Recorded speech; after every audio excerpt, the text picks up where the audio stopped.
Halo semua, di video kali ini saya ingin berbagi tentang perkembangan harga minyak dunia. Jadi tidak terasa harga minyak itu sudah di level 70-an. Kalau kita lihat harga minyak NYMEX yang saya kutip dari Bloomberg, awal tahun sampai dengan sekitar bulan Maret itu antara 80 sampai 100, Maret sampai dengan Juni 100 sampai 120, kemudian Juni sampai dengan November 80 sampai 100. Di Desember ini tidak terasa sudah di bawah 80. Jadi sudah kepala 7. Memang masih plus minus gitu ya. Dan ini harga minyak NYMEX. Jadi minyak juga ada beberapa kategori. Ada NYMEX, ada West Texas, ada Brent. Kalau Indonesia kita pakainya ICP, Indonesia Crude Price. Harganya mungkin yang paling mendekati itu harga Brent. Dan harga Brent itu kayaknya mungkin bisa $10 atau $5 lebih mahal daripada harga NYMEX. Jadi harga minyak yang dipakai di Indonesia mungkin masih belum sampai 70. Nah, berarti masih lebih tinggi gitu ya. Nah, penurunan harga minyak ini kalau menurut saya cukup mengejutkan ya. Karena beberapa waktu yang lalu, waktu inflasi tinggi menjadi masalah bagi US, Presiden Joe Biden sempat mendatangi OPEC dan meminta mereka untuk menambah pasokan produksi. Sesuai dengan hukum demand supply, kalau supply-nya ditambah, demand-nya tetap, berarti kan harganya akan turun. Nah, waktu itu OPEC Plus menolak dan sampai sekarang pun setahu saya tidak ada pengurangan daripada pasokan minyak, sorry, tidak ada penambahan pasokan minyak, dan ternyata harga minyak terus-menerus mengalami penurunan. Mengapa bisa turun? Mungkin kalau orang hubungkan dengan dolar yang menguat, ada juga yang menghubungkan dengan ekspektasi bahwa kalau tahun depan resesi, permintaan akan turun. Ya, anyway, bisa karena apa aja. Nah, kalau yang saya mau bahas hari ini adalah range harga. Jadi, apabila harga minyak bisa stabil ya, sekali lagi ya, yang disukai pelaku pasar atau pelaku usaha itu adalah kestabilan. Kalau yang disukai dengan oleh investor mungkin fluktuasi. Karena kalau ada fluktuasi mereka bisa tektokan gitu. Tapi kalau bagi pengusaha, kestabilan itu lebih penting. Nah, 60 sampai 80 itu akan positif untuk banyak hal. Kenapa? Karena kalau dari hitung-hitungan 60 sampai 80 itu adalah harga yang produsennya senang, konsumennya juga senang.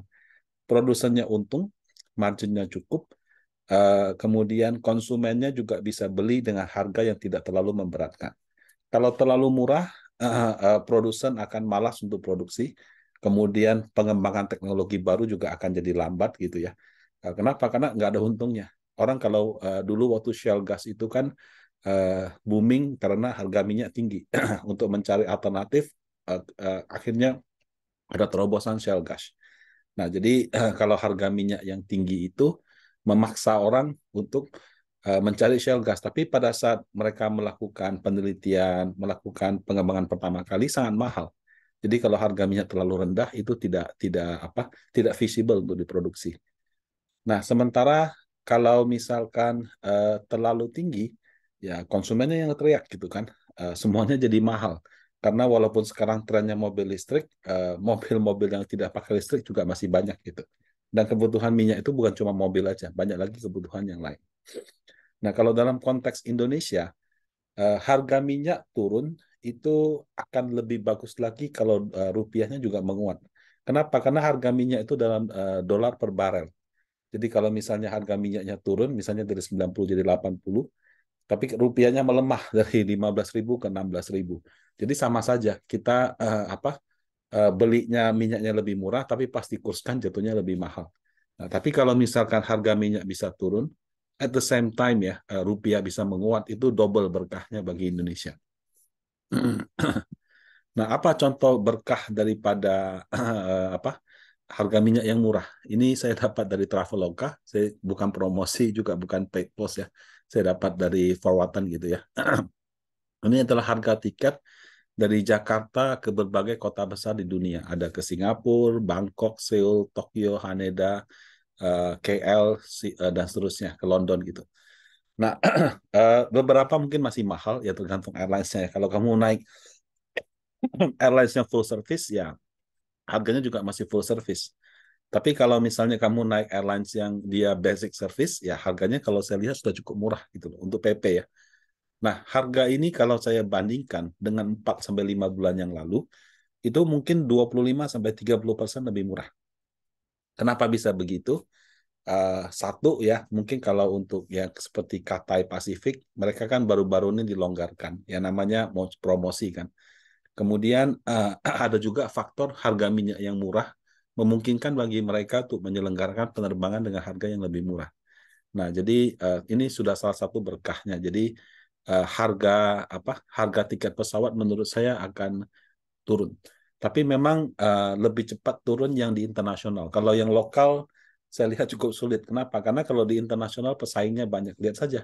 Ada Singapore Airlines, ada Jetstar, ada Scott, ada Citylink, Batik, AirAsia, Cathay, Eva Air, Malaysia Air, kemudian belum lagi yang Turkish Airlines, Qatar Airlines, dan seterusnya.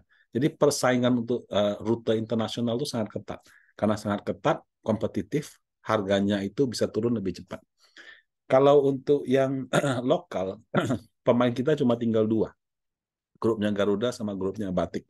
Ya mungkin masih ada yang lain, tapi kan dua ini yang menguasai penerbangan jalur-jalur penerbangan domestik. Jadi kalaupun bisa turun, mungkin masih butuh waktu gitu ya. Dan juga yang bisa membuat turun, jadi yang bersaingnya mungkin mereka bukan bersaing sesama airline, tapi bersaing dengan transportasi darat, bersaing dengan transportasi laut seperti itu. Kalau naik pesawat terlalu mahal, ya mungkin orang naik bus atau apa. Nah, ini ya. Nah, memang kalau kita sebagai Indonesia ya, kita kan berasa, ya kan sebenarnya kita sudah melonggar Pak sejak tahun ini gitu. Mungkin sejak bulan puasa ya, sejak Lebaran gitu ya. Dan banyak sekali yang melakukan travel. Kalau tahun lalu travel, walaupun sudah agak longgar, masih harus PCR. Orang jadi malas. Nah kalau sekarang kan sudah nggak perlu PCR, nggak usah antigen lagi, kecuali Anda belum pernah vaksin sama sekali. Nah, memang terjadi revenge travel gitu ya. Revenge travel itu artinya jalan-jalan balas dendam. Kelamaan lockdown nggak bisa jalan-jalan. Tapi periode jalan-jalan balas dendam ini, revenge traveling ini, kalau untuk Indonesia, itu dulu terjadi waktu harga tiket itu lagi mahal-mahalnya. Kalau untuk kalangan atas ya mungkin harga nggak jadi masalah. Dia biasa naik bisnis kelas kok. Dia cuma repot aja harus PCR, antigen gitu, karantina. Tapi kalau misalkan harga mungkin tidak banyak jadi masalah. Tapi kan kalangan atas ada berapa banyak, berapa sering mereka jalan-jalan. Ya kalaupun sering kan, tapi jumlahnya tidak sebanyak kalangan yang biasa gitu. Nah, bagi kalangan kelas menengah dan kelas bawah, ya terus terang harga tiket yang mahal itu membatasi pilihan-pilihannya.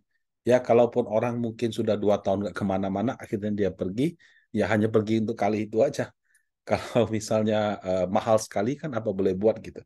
Nah, tidak seperti era ketika tiket pesawat sempat murah. Waktu itu kan banyak airlines di Indonesia, tiket juga murah sekali. Banyak sekali wisatawan di mana-mana. Orang Indonesia ke luar negeri, orang luar negeri datang ke sini, Bali penuh, dan sebagainya. Ya, jadi ini saya lihat bagian ekonomi yang hilang dengan adanya pandemi. Karena orang menjadi jalan-jalan ada sekarang pulih, tapi belum seramai biasanya.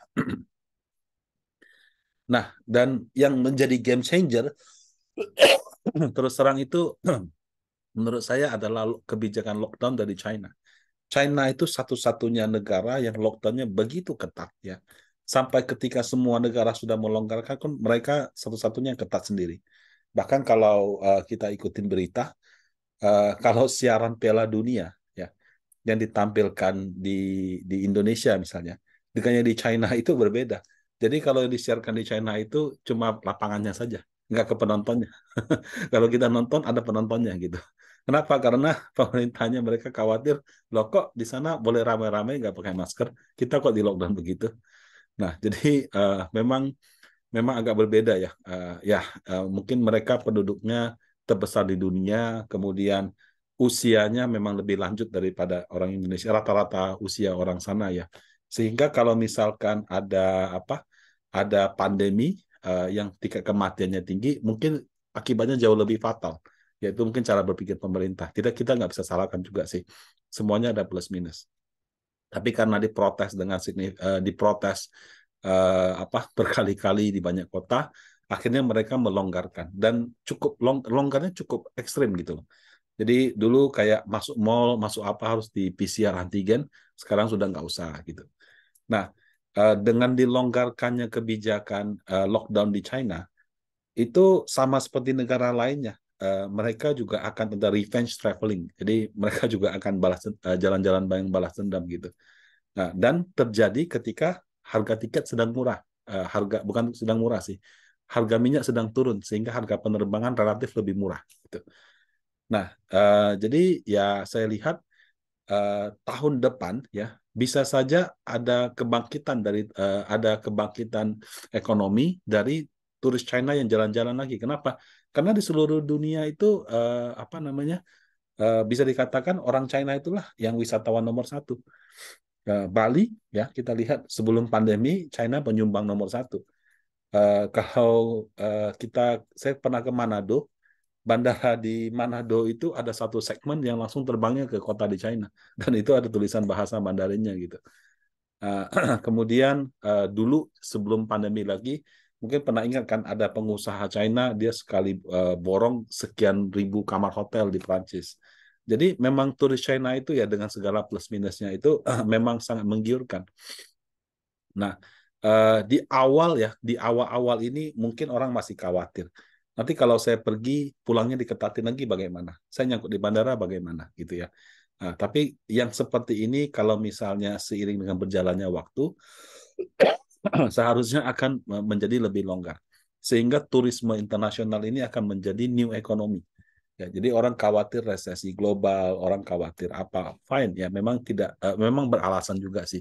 Tapi kalau misalnya turis ini jalan kembali, ini akan menciptakan suatu nilai ekonomi yang baru, yang mungkin saja negara tujuan turis itu bisa bangkit kembali seperti itu. Nah, uh, wisatawan internasional yang dari China ini kemungkinan akan terjadi tahun depan itu akan menjadi obat kuat ya, tidak hanya untuk ekonomi Indonesia tapi juga negara lain. Nah, harga minyak yang rendah itu juga menghemat beban subsidi karena kalau pemerintah hitung-hitungan subsidi, harga minyak semakin murah, dia kan subsidinya semakin kecil. Dan berpotensi menurunkan inflasi. Jadi kalau misalnya harga minyak murah, maka harga-harga yang lain, misalnya harga shipping, harga apa juga bisa turun. Nah, itu juga akan membuat biaya-biaya semakin murah. Nah, kombinasi dari hal di atas menurut saya bisa mendukung penguatan kinerja emiten di tahun 2023. Nah, saat kinerja emiten masih tetap cerah, ya, sementara harga sahamnya masih turun, menurut saya ini adalah waktu yang baik untuk masuk ke reksadana saham ya, atau masuk ke saham. Kapan lagi kan kita beli perusahaannya laba bersihnya masih bisa meningkat pada saat yang sama harga sahamnya lagi turun gitu. Nah, kemudian kalau misalnya tahun depan dengan biaya harga PBM yang lebih murah, harga minyak yang lebih murah maksudnya ya, itu juga berpotensi membuat penurunan inflasi lebih cepat sehingga suku bunga juga bisa turun lebih cepat. Nah, kalau misalnya kondisi itu terjadi juga positif untuk reksadana pendapatan tetap. Nah, demikian dari saya. Semoga bermanfaat bagi Bapak Ibu semua. Terima kasih.